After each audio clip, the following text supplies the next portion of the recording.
Hello students. आज मैं आप सबके लिए एक नया टॉपिक लेकर के आई हूँ। ये टॉपिक है अकाउंट से रिलेटेड। तो चलिए स्टार्ट करते हैं। आज का टॉपिक है जनरली एक्सेप्टेड अकाउंटिंग प्रिंसिपल्स, जिसका शॉर्ट फॉर्म है गैप। GAAP, गैप बोलते हैं हम इसको। और बेसिकली इसमें ये अकाउंटिंग का बेस है और समझेंगे धीरे धीरे आगे आप क्या क्या क्या है इसमें। चलिए स्टार्ट करते हैं। गैप। चलिए, तो सबसे पहले स्टार्ट करते हैं इंट्रोडक्शन से, जिसमें हम देखेंगे मीनिंग ऑफ अकाउंटिंग।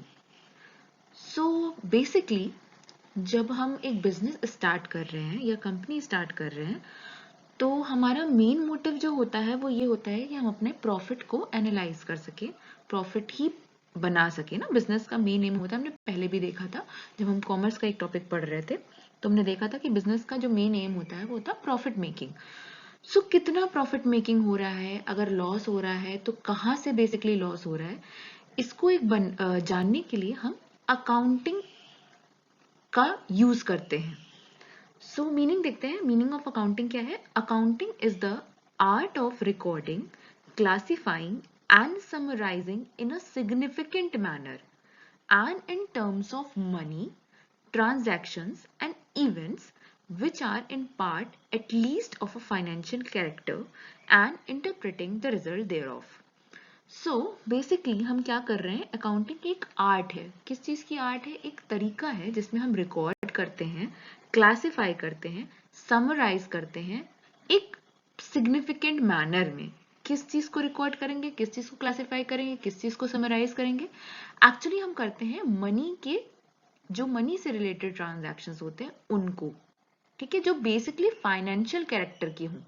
इसके बारे में हम थोड़ा सा और समझेंगे आगे चल के, जब हम इसमें गैप के बारे में बात करेंगे आपको और अच्छे से समझ में आएगा। आपको लगेगा कि नहीं, हम लोग तो एक्चुअली मनी ही ट्रांजैक्शंस तो ही कर सकते हैं इसमें रिकॉर्ड, ऐसा तो है नहीं कि मनी के अलावा भी कोई चीज कर सकते हैं। बिल्कुल, मनी के अलावा भी कई चीजें ऐसी होती हैं जो बिजनेस में जरूरी होती हैं, बट वो हम अकाउंटिंग्स में नहीं दिखाते हैं, अकाउंट्स में नहीं शो करते हैं। वो क्या होंगी हम आगे डिस्कस करेंगे। ये डेफिनेशन जो है वो American institute of certified public accountants ने दी है। ठीक है, तो हमें पता चला कि अकाउंटिंग क्या होती है। अकाउंटिंग एक आर्ट है रिकॉर्ड करने का, ट्रांजैक्शंस को जो हमारे बिजनेस में डे टू डे लाइफ में होते हैं। ठीक, चलिए आगे चलते हैं।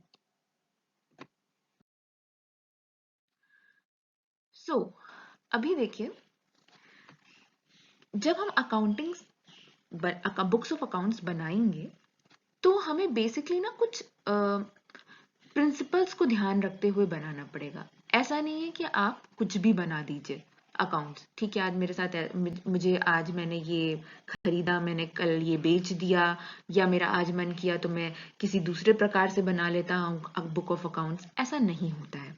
हमें एक सेट ऑफ रूल्स की जरूरत होती है जो हम हर कोई एक समान यूज कर सके। जैसे कि अगर आप बुक ऑफ अकाउंट्स बना रहे हैं या मैं बुक ऑफ अकाउंट्स बना रही हूँ, तो हम दोनों में एक कॉन्सेप्ट की सिमिलैरिटीज होनी चाहिए, जिससे कि हम आगे चल के, या मैं या आपके जो बिजनेस में इन्वेस्टर्स हैं या जो स्टेक होल्डर्स हैं जिनको हम बोलते हैं, वो वो एक्चुअली हमारे और आपके बुक ऑफ अकाउंट्स को देख करके ये जान पाए कि हाँ, किसमें कमी है या किसमें अच्छाई है। ठीक।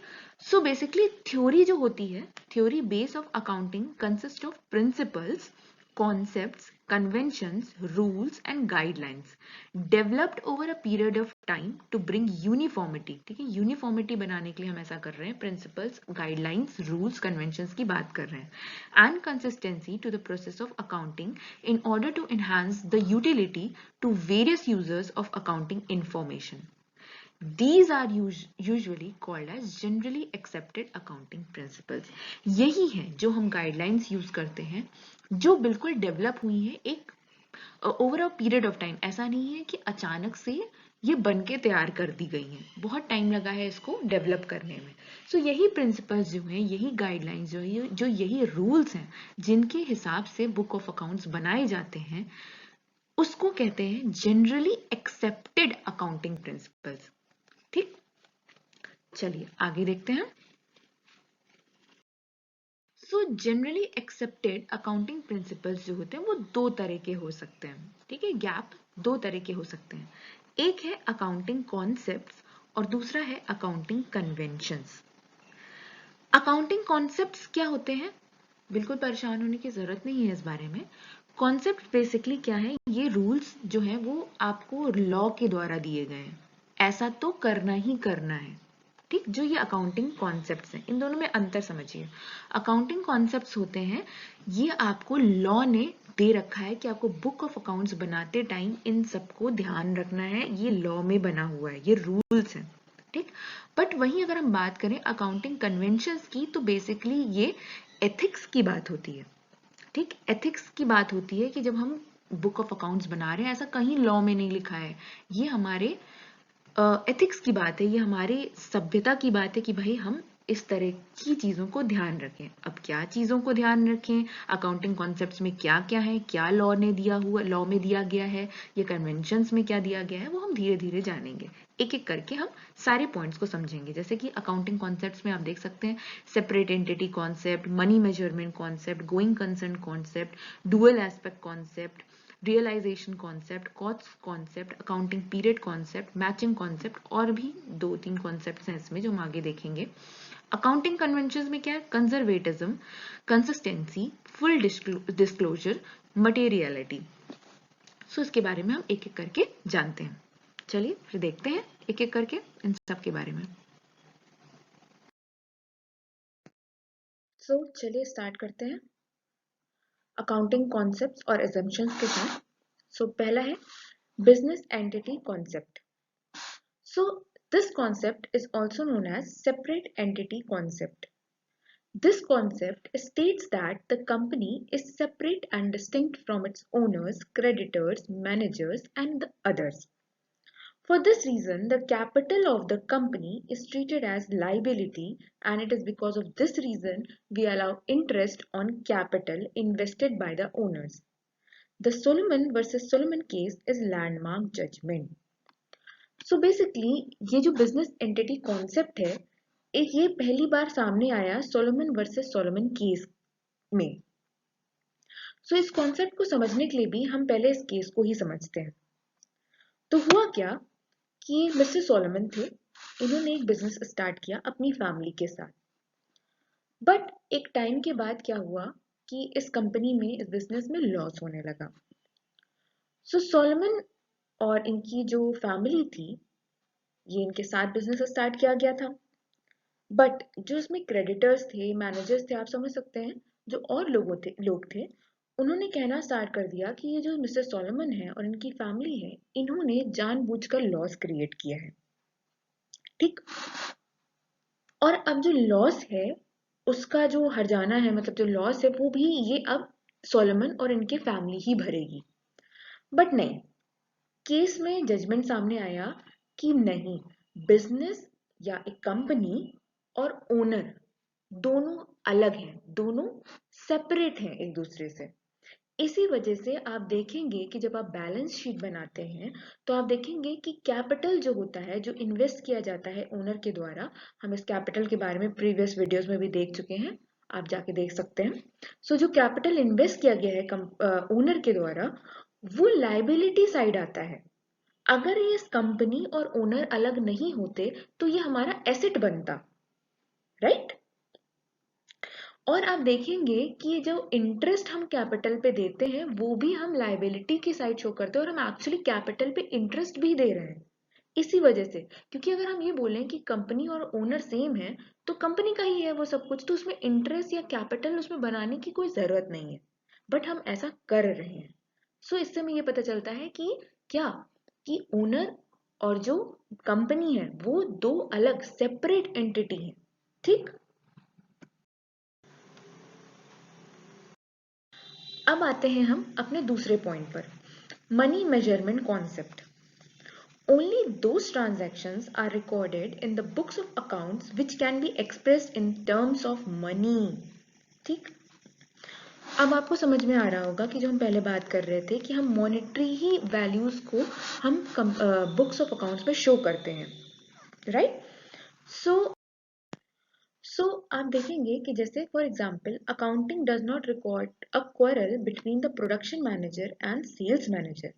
भाई आप क्या, आप आपका जो बिजनेस है या कंपनी है, उसमें सिर्फ आपका सेल हुआ उससे लॉस हो गया, सिर्फ यही बात नहीं होती है। मान लीजिए कि आपका एक बहुत ही बहुत ही खास जो है वो प्रोडक्शन मैनेजर है और सेल्स मैनेजर है, उन दोनों में लड़ाई हो गई, भाई एक दिन के लिए काम बंद हो गया, तो वो जो लॉस हुआ वो आप कैसे दिखाओगे कंपनी में? नहीं दिखा सकते, राइट। तो क्योंकि वो मनी में आप उसको मनी में कैसे नापोगे, कैसे मेजर करोगे? जैसे मान लीजिए कि एक मैनेजर है, सीईओ है, वो उनकी डेथ हो गई, वो बहुत काबिल थे, वो कंपनी के लिए बहुत अच्छे थे, वो कंपनी के लिए, राइट। बट क्या हुआ कि उनकी डेथ हो गई। अब उससे जो कमी आई आपकी कंपनी में, वो आप कैसे दिखाओगे मनी के टर्म में, राइट। है तो वो बहुत बड़ा लॉस कंपनी के लिए, बट क्योंकि वो मनी के टर्म में एक्सप्रेस नहीं किया जाता है, तो हम बुक्स ऑफ अकाउंट्स में नहीं शो करते हैं। वो आपको अब समझ में आया होगा मनी मेजरमेंट कॉन्सेप्ट। थर्ड बात करते हैं, going concern concept.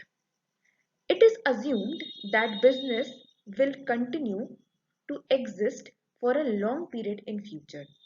It is the reason why we record fixed assets at their original cost and depreciation is charged.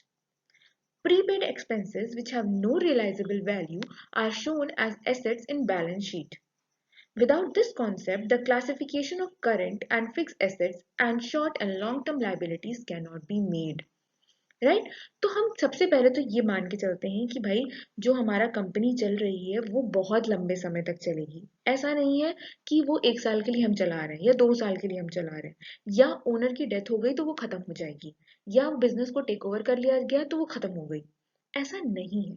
हम मान के चलते हैं कि वो कंपनी जो है, हम अज्यूम करके चलते हैं जो बिजनेस है वो will continue to exist for a long period in future.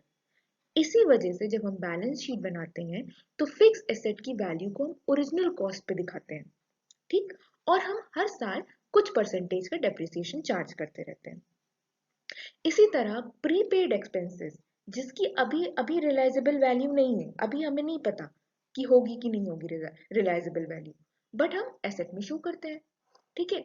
और यही गोइंग कंसर्न कॉन्सेप्ट है, इसी वजह से हम करंट और फिक्स एसेट को डाइवर्सिफाइड कर सकते हैं, डिफरेंशिएट कर सकते हैं। क्यों? फिक्स एसेट्स जो होते हैं वो लंबे समय तक के लिए चलता है, राइट। तो हम करंट और फिक्स एसेट्स को बता सकते हैं। सिमिलरली लॉन्ग टर्म लाइबिलिटीज को भी हम दिखाते हैं।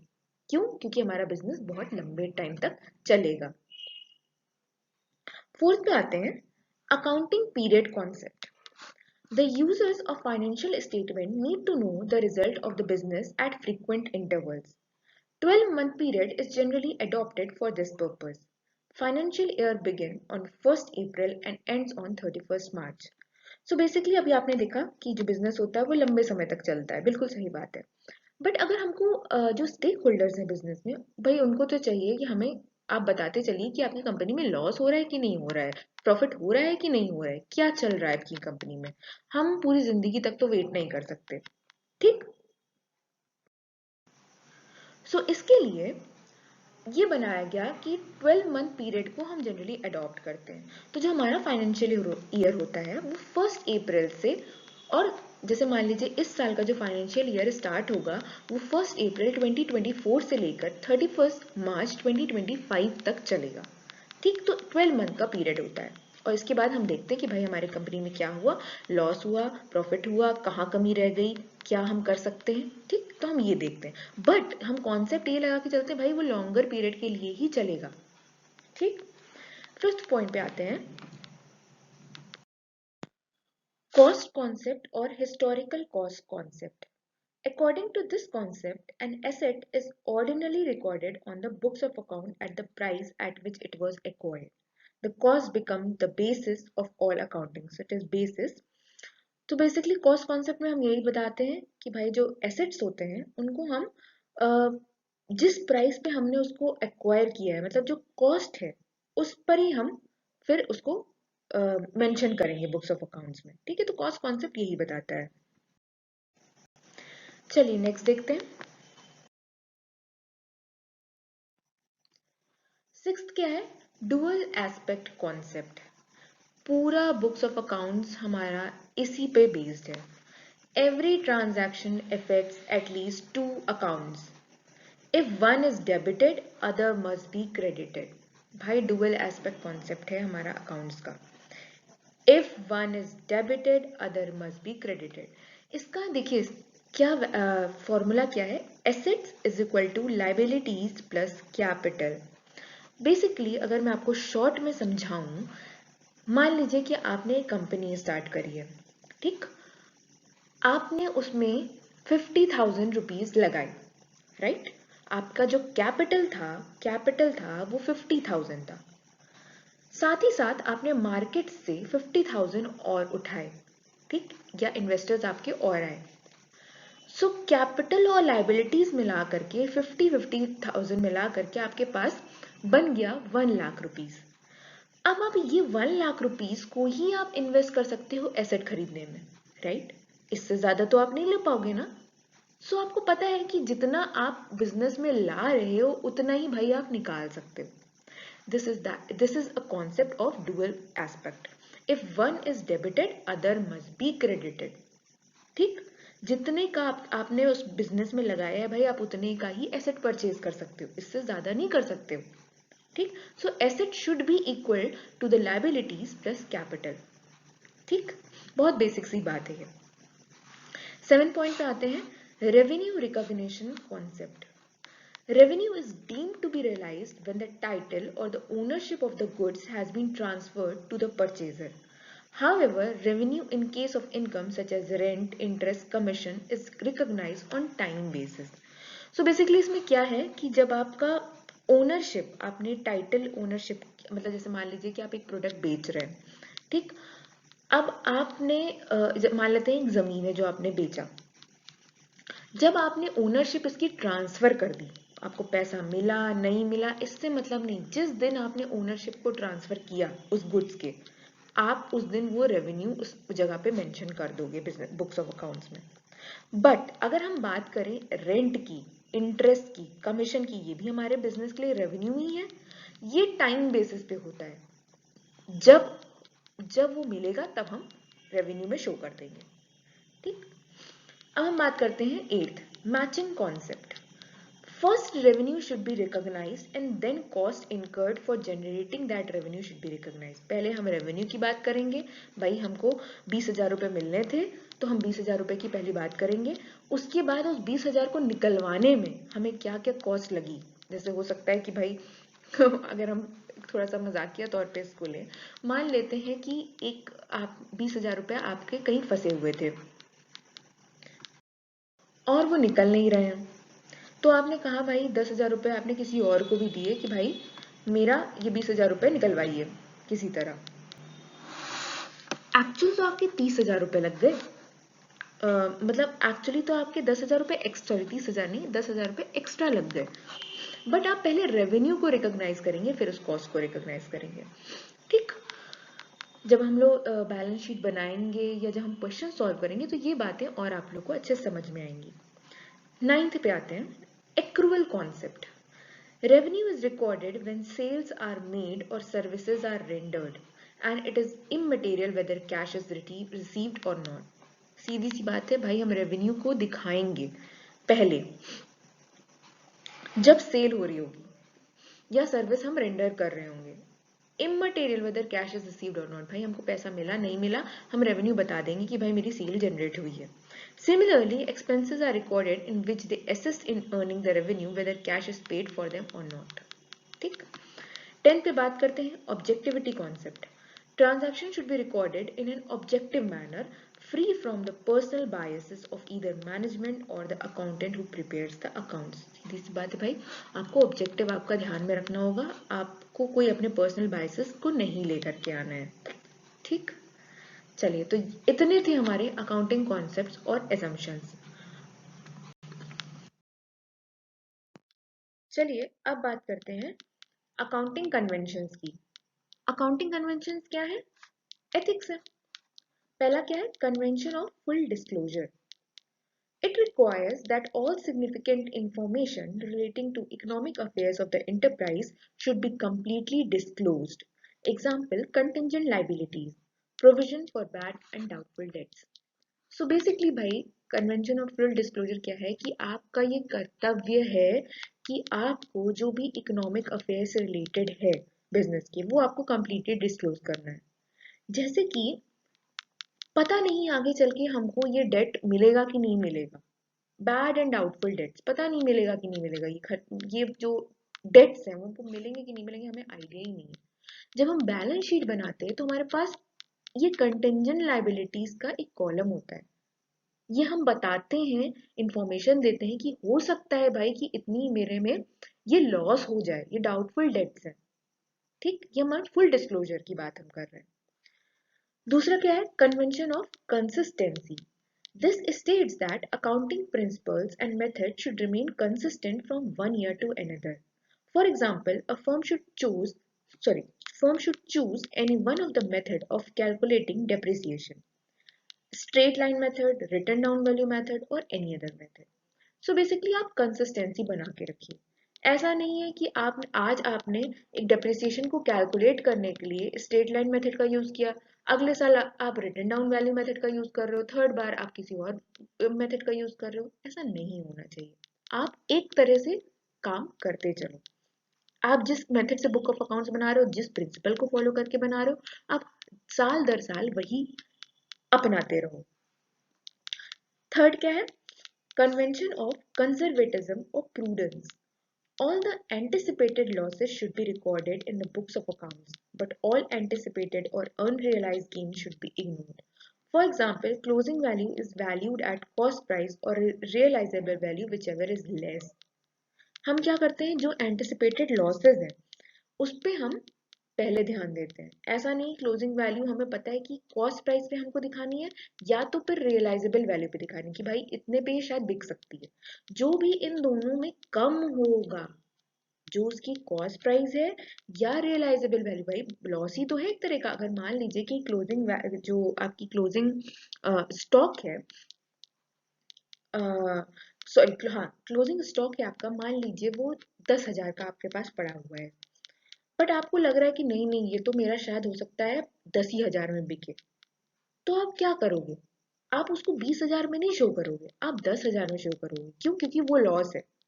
ठीक, बट गेन्स को अगर मान लीजिए वो हो सकता है कि आगे नहीं नहीं हो सकता है ये 20,000 का जो माल है वो हो सकता है 30,000 में बिक जाए, वो अभी हमको बात नहीं करनी है भाई, हम कॉस्ट प्राइस पर ही लिख के छोड़ेंगे। ठीक, एंटिसिपेटेड लॉसेस आपको बता देने हैं। फोर्थ क्या है, convention of materiality. It is an exception to full disclosure. भाई ये एक्सेप्शन है फुल डिस्क्लोजर का। अभी तो हमने बात करी कि हर चीज को बता देना है, हर डेट्स जो है डाउटफुल की बात है उसको दिखा देना है, लॉसेस को बता देना है, बट मटेरियलिटी कहता है ये एक्सेप्शन है फुल डिस्क्लोजर का। Items having an insignificant effect or being irrelevant to the user need to not to be disclosed. भाई जो हमारे आपके स्टेक होल्डर्स की मतलब की बातें नहीं है उनको आप मत डिस्क्लोज करिए। ये आपको एक एक्सेप्शन दे दिया गया है। हाँ, बहुत लोग इस चीज का गलत फायदा भी उठाते हैं। सो आज के लिए इतना ही। ये था हमारे गैप्स, सारे generally accepted accounting principles. Hope आपको आज का सेशन अच्छा लगा होगा। अगर अच्छा लगा तो लाइक कीजिए, सब्सक्राइब कीजिए और नेक्स्ट वीडियो के लिए वेट करिए। Thank you so much.